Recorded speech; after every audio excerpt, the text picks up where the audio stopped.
Natalgad kan baligi nga inispal ti Pangasinan Provincial Police Office ti agina kalpasan ti hostage taking ana pasamak ijay Bugalyon, Pangasinan.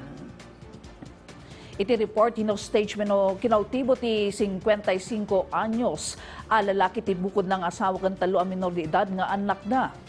Babanmot iti negosasyon kan tactical approach ti Pangasinan PPO na arestar ti suspect kan daitan iti natalgad a kasaad dagiti agina.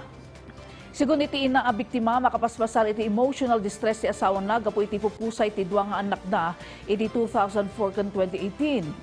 Nagresulta iti panagbalin na managatap. Naduktalan mo tasan lang aday ito iti gundawi ngay narami ti suspect ti hostage taking iti pamilya na. Iti agdama aday iti kustudiya ti pulisya ti suspect ken may sagsagana mo ti kaso a may pila kontra ken kuana bayt naipayan iti kaskenan at tulong ken assistance dagiti biktima.